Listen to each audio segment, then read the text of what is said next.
دا هیواد ولسونه سمې غرونه سرحدونه مدرسې او مکتبونه بل ویاړلي تاریخونه د پوهنې وزارت د کارکوونکو چارو لوی ریاست لخوا د کابل ښار ښوونیزو ناحیو اړوندو اداري کارکوونکو ته د کاري مهارتونو لوړولو تر عنوان لاندې علمي سیمینار د یاد وزارت د کارکوونکو چارو لوی رئیس مفتي شفیع الله منصور د کابل ښار پوهنې رئیس قاري عبدالباسط حقانی مسؤلینو کارپوهانو او کارکوونکو په حضور کې پرانیستل شو.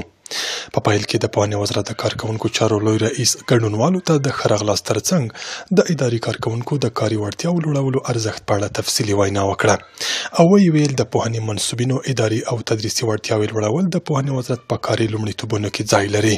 نو دغه نننی ورکشاپ یا دغه کومه برنامه چې نن د تاسو لپاره جوړه ده د اداري بخش د کارمندانو لپاره، نو دغه د تاسو لپاره یو چانس ده، یو فرصت ده چې تاسو په خپلو کارونو باندې په ښه صحیح طریقه باندې ځان پوه کړئ. د تاسو دغه کارونه چې منظم وي دا مستقیم په ریاست باندې اثر کوي.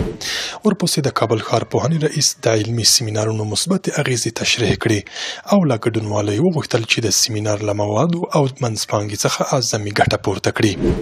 زموږ او تاسې یو ورور مریض ده، په سر یې درد ده، په غاښ یې درد ده، بل مشکل لري، یو ډاکټر صاحب ته ورځي، هغه تشخیص کوي، بیا دوا ورکوي، الله جل جلاله په هغې دوا سره ده ته شفا نصیب کوي.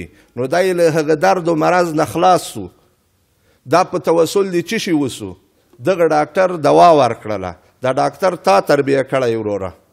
نو الله جل جلاله به دغه نجات ورکوونکي ته چې چاته یې نجات ورکړي له مشکل نه یې خلاص کړي، الله جل جلاله به دې ورور ته دغه مسلمان ته د حشر د ورځې له تکالیفو او سختیو نه نجات ورکړي. د یادونې وړ ده چې د کارپوهانو له لوري به د همدغه سیمینار پر مهال ګډونوالو ته د اداري مهارتونو اړوندو پریزنټیشنونه وړاندې او د هغوی پوښتنو ته به لازم ځوابونه ورکړل شي.